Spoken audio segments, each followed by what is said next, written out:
देखिए बिल्कुल सिराज, जिस तरीके से बृजभूषण शरण सिंह को लेकर के कैसरगंज सीट से भारतीय जनता पार्टी सस्पेंस में है, वही स्थिति कांग्रेस पार्टी के लिए रायबरेली और अमेठी बनी हुई है। रायबरेली सीट की बात करें तो यहाँ से मुझे समझ नहीं आता कि आखिरकार कांग्रेस पार्टी इतनी असमंजस की स्थिति में क्यों दिखाई दे रही है, क्योंकि वहाँ तो उन्होंने जीत हासिल की थी। अमेठी सीट की बात की जाए तो वहाँ हो सकता है कि एक बार सोच विचार करने की स्थिति आए। देखो, नामांकन की आखिरी तारीख है, उससे पहले क्या कोई बड़ा नाम निकलकर सामने आ सकता है। जो खबरें हैं वो ये बता रही हैं कि कल तक कांग्रेस पार्टी की तरफ से कोई बड़ा अनाउंसमेंट यहाँ पे होता हुआ नजर आ सकता है। हालांकि ये भी कहा जा रहा है कि रायबरेली से राहुल गांधी को चुनाव में उतारा जा सकता है, लेकिन क्या वाकई में उनका नाम यहाँ पर फाइनल होने वाला, ये तो कांग्रेस पार्टी बताएगी। लेकिन चर्चाओं में ज़रूर हैं और साथ में चर्चा इस बात की भी है कि शायद इस बार उत्तर प्रदेश से गांधी परिवार से कोई भी चेहरा नजर न आए। जी बिल्कुल।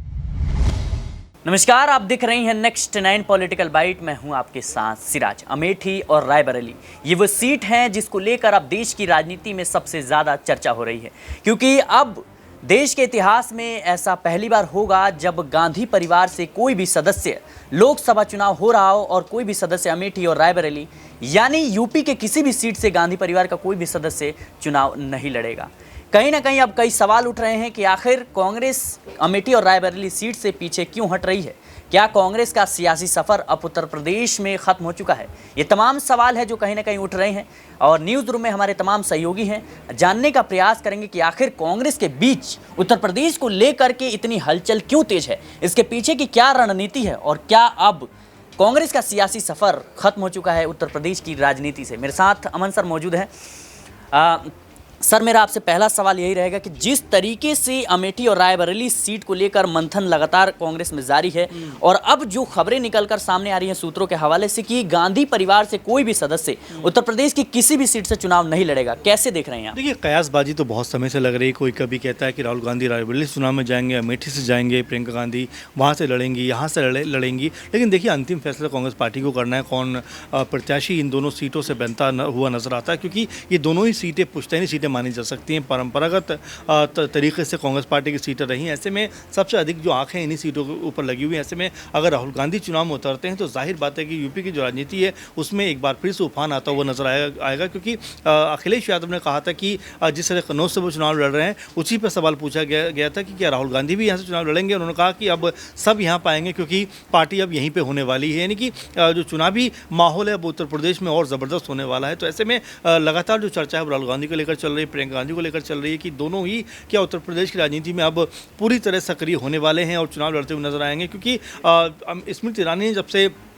अमेठी से पर्चा भरा उसके बाद से लगातार इस बात को लेकर वो हमले करती रही कांग्रेस पार्टी के ऊपर कि राहुल गांधी या गांधी परिवार में किसी के अंदर हिम्मत नहीं है कि उनके सामने आकर वो चुनाव लड़ पाए, इसीलिए लगातार यहाँ से वहाँ भागते हुए दिखाई पड़ रहे हैं। अब इसके बाद क्या, चूंकि 1 से 2 दिन का वक्त रह गया, 3 तारीख को नामांकन की आखिरी तारीख है, उससे पहले क्या कोई बड़ा नाम निकल कर सामने आ सकता है। जो खबरें हैं वो ये बता रही हैं कि कल तक कांग्रेस पार्टी की तरफ से कोई बड़ा अनाउंसमेंट यहाँ पर होता हुआ नजर आ सकता है। हालांकि ये भी कहा जा रहा है कि रायबरेली से राहुल गांधी को चुनाव में उतारा जा सकता है, लेकिन क्या वाकई में उनका नाम यहाँ पर फाइनल होने वाला, ये तो कांग्रेस पार्टी बताएगी। लेकिन चर्चाओं में ज़रूर हैं और साथ में चर्चा इस बात की भी है कि शायद इस बार उत्तर प्रदेश से गांधी परिवार से कोई भी चेहरा नजर न आए। जी बिल्कुल, कहीं ना कहीं कोई भी चेहरा नजर ना आए। लेकिन एक बीच में अभी जो नाम दौड़ रहा था रायबरेली सीट को लेकर के या अमेठी सीट को लेकर के कि रॉबर्ट वाड्रा, तो क्या कुछ आप देख रहे हैं कि क्या रॉबर्ट वाड्रा उत्तर प्रदेश की राजनीति में आप कदम रखते हुए नजर आएंगे? देखिए बिल्कुल, और अगर राहुल गांधी यहाँ पर अगर सक्रिय होते हैं तो जाहिर बात ये मानकर चलिए कि राहुल गांधी मजबूती के साथ में एक बड़ा नाम यहाँ से बनते हुए नजर आ सकते हैं, क्योंकि देखिए उत्तर प्रदेश एक वो जगह है जिसने देश को सबसे अधिक प्रधानमंत्री दिए हैं, पीएम दिए हैं, और ऐसे में कह सकते हैं कि पीएम मोदी को भी पीएम बनने के लिए उत्तर प्रदेश की ज़मीन पर आना पड़ता है। तो ये स्पष्ट बात है कि अगर अपनी राजनीति को बेहतर करना है, अपनी पार्टी को बेहतर करना है, तो राहुल गांधी को उत्तर प्रदेश में ज़रूर अपने लिए सियासी ज़मीन को जो मजबूत करना पड़ेगा। देखिए, अगर 19 में चुनाव हार गए इसका मतलब ये नहीं कि बारंबार वही चीज़ निकल कर सामने आएगी, और हार जीत तो चुनाव का एक कह सकते हैं पहलू है। यहाँ पर अटल जी से लेकर इंदिरा गांधी और तमाम बड़े दिग्गजों को चुनाव हारना पड़ा। तो यहाँ पर अगर राहुल गांधी एक बार फिर अगर अमेठी या रायबरेली से चुनावी मैदान में आते हैं तो उनकी साख मजबूत होती हुई नजर आएगी, और साथ में इंडिया गठबंधन तो यहाँ से कुछ एक सीटें जो हैं वो कह सकते हैं ज़्यादा मिलने की उम्मीद जो है वो बढ़ती हुई भी नजर आएगी। इंडिया गठबंधन को सीटें जो है वो बढ़ती हुई नजर आएगी, लेकिन उससे भी बड़ा सवाल यह है कि क्या गांधी परिवार से कोई भी सदस्य उत्तर प्रदेश की राजनीति से किसी भी सीट पर जो है चुनाव लड़ता हुआ नजर आएगा या नहीं, क्योंकि जिस तरीके से साल 2019 में 55,000 वोटों से स्मृति ईरानी के हाथों राहुल गांधी को हार का सामना करना पड़ा। उसके बाद से रायबरेली एकमात्र सीट थी जहां से साल 2019 में कांग्रेस को जीत मिली थी। राहुल गांधी की मां सोनिया गांधी वहां से चुनाव में जो जीती थी, उसके बाद इस साल उन्होंने राज्यसभा का रास्ता तय कर लिया है। लेकिन अब असमंजस की स्थिति इसलिए है कांग्रेस में, क्योंकि जिस तरीके से लगातार अब कांग्रेस में हलचल तेज है उत्तर प्रदेश को लेकर के, कहीं ना कहीं अब देखना दिलचस्प होगा कि आखिर जो है उत्तर प्रदेश में जो अमेठी और रायबरेली सीट है, यहां से उम्मीदवार कौन होते हैं। तो ऐसे में देश के सबसे बड़ी लोकसभा सीटों वाले राज्य से चुनाव ना लड़ना कहीं ना कहीं कांग्रेस पार्टी के लिए एक नेगेटिव पॉइंट हो सकता है। देखिए बिल्कुल सिराज, जिस तरीके से बृजभूषण शरण सिंह को लेकर के कैसरगंज सीट से भारतीय जनता पार्टी सस्पेंस में है, वही स्थिति कांग्रेस पार्टी के लिए रायबरेली और अमेठी बनी हुई है। रायबरेली सीट की बात करें तो यहाँ से मुझे समझ नहीं आता कि आखिरकार कांग्रेस पार्टी इतनी असमंजस की स्थिति में क्यों दिखाई दे रही है, क्योंकि वहाँ तो उन्होंने जीत हासिल की थी। अमेठी सीट की बात की जाए तो वहाँ हो सकता है कि एक बार सोच विचार करने की स्थिति आए, लेकिन रायबरेली से जहाँ सोनिया गांधी ने मोदी लहर के चलते भी वो सीट कांग्रेस पार्टी के खाते के लिए निकाली थी, और यहाँ पर जिस तरीके की परिस्थितियां बन रही हैं, क्योंकि सोनिया गांधी मना कर चुकी हैं कि मुझे लोकसभा का चुनाव अब नहीं लड़ना है, स्वास्थ्य स्थिति के चलते वो अब नहीं लड़ सकती हैं। तो ऐसे में प्रियंका गांधी का नाम यहाँ से उत्तर प्रदेश कांग्रेस अध्यक्ष अजय रॉय यहाँ पर आगे करते नजर आते हैं कि यदि प्रियंका जी चुनाव लड़ती हैं तो पूरा संगठन उनके लिए एकजुट होकर के काम करेगा और यहाँ से उनको बड़ी जीत दिलाने का काम किया जाएगा। वही राहुल गांधी के लिए भी लगातार ये कहते नजर आ रहे हैं कि 2019 की परिस्थितियां कुछ अलग थी। इस बार जिस तरीके का माहौल दिखाई दे रहा है अमेठी में,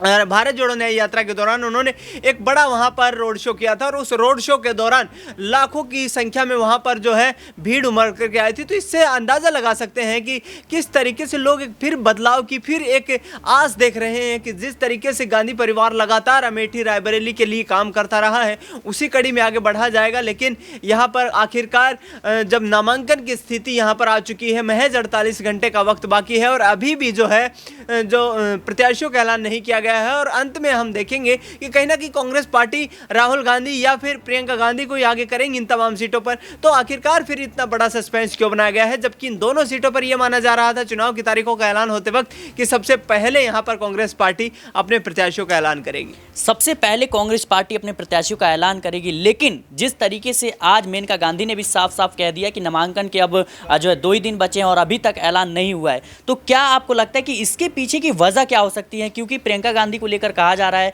कि वो चुनाव प्रचार करेंगे, सिर्फ वो लोकसभा चुनाव नहीं लड़ना चाहती हैं, और ऐसे में राहुल गांधी को लेकर कहा जा रहा है कि वो सिर्फ और सिर्फ वायनाड से चुनाव लड़ेंगे। तो इसके पीछे की रणनीति क्या हो सकती है? उनके कार्यकर्ता लगातार इस बात को लेकर के विरोध भी कर रहे हैं और कहीं ना कहीं मांग भी कर रहे हैं कि इन सीटों से गांधी परिवार का कोई सदस्य लड़े। फिर इसमें असमंजस की इतने सोच विचार की जरूरत क्या है? हाँ देखिए सिराज, यहाँ पर 2 परिस्थितियाँ हैं। एक परिस्थिति ये है कि लोग ये चाहते हैं, कार्यकर्ता ये चाहते हैं कि गांधी परिवार का कोई सदस्य इन सीटों पर चुनाव लड़े। दूसरी तरफ देखा जाए तो गांधी परिवार ये चाहता है कि 2019 में जिस तरीके से हार का सामना अमेठी से करना पड़ा था, दोबारा से वो परिस्थिति ना बने। तो ऐसे में कहीं ना कहीं कांग्रेस पार्टी को ये डर सता रहा है, अंदरूनी कहीं ना कहीं संगठन में ये डर सता रहा है कि यहाँ पर अमेठी सीट को लेकर के आगामी क्या चुनावी रणनीति रहेगी, जबकि जीत और हार का मार्जिन महज 55,000 वोट का था, इतना बड़ा मार्जिन नहीं था। लेकिन फिर भी यहाँ से जो सस्पेंस बनाया हुआ है वो वाकई चिंता का विषय है, और क्या इतने कम समय में कांग्रेस पार्टी उस तरीके की तैयारी कर पाएगी, जबकि स्मृति ईरानी के खिलाफ भी वहां पर तमाम नारेबाजी हुई है और राहुल गांधी को फिर से वापस लाने की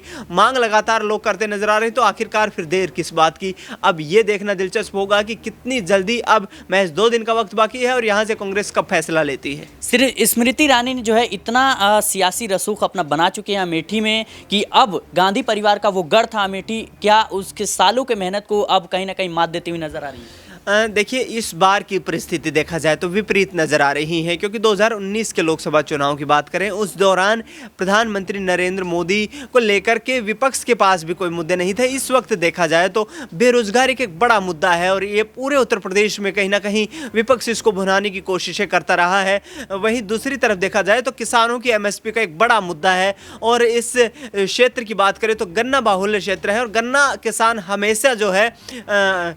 MSP की मांग मांग करते नजर आते हैं। लेकिन जिस तरीके का माहौल अभी बना हुआ है देश में, आखिरकार कांग्रेस पार्टी के लिए जो है तमाम जमीनी स्तर के मुद्दे हैं यदि उठाए जाएं तो, लेकिन फिर भी क्यों यहाँ पर चिंता का विषय दिखाई दे रहा है ये समझ नहीं आता आखिरकार कि यहाँ पर जो गढ़ है उसको सुरक्षित कर लिया जाए, उसके बाद तमाम, और यहाँ पर यदि विचार करा जाए तो महज 17 सीटों पर उत्तर प्रदेश में चुनाव लड़ रही है कांग्रेस पार्टी, तो इसके लिए तो इतना वक्त भी नहीं लगेगा चुनावी रणनीति तैयार करने में। लेकिन फिर भी यहाँ से लगातार सस्पेंस बना करके आखिरकार कांग्रेस पार्टी किस तरीके का संदेश देना चाहती है ये देखने वाली बात रहेगी, और अगले कुछ घंटों में ही हो सकता है कि यहाँ पर चुनावी प्रत्याशियों का ऐलान हो जाए। जी बिल्कुल, अगले कुछ घंटों का इंतजार कीजिए जब कांग्रेस जो है बड़ा ऐलान कर सकती है और कहीं ना कहीं उत्तर प्रदेश और रायबरेली सीट से कौन होगा उम्मीदवार इसका फैसला आज हो जाएगा। लेकिन उससे भी बड़ा सवाल यही है कि आखिर जो है गांधी परिवार यहां से कह सकते हैं अपना सफर खत्म क्यों करना चाहता है, या फिर इसके पीछे की क्या वजह है कि क्या अचानक से जो है कांग्रेस की तरफ से कुछ बड़ा ऐलान होगा और कहीं ना कहीं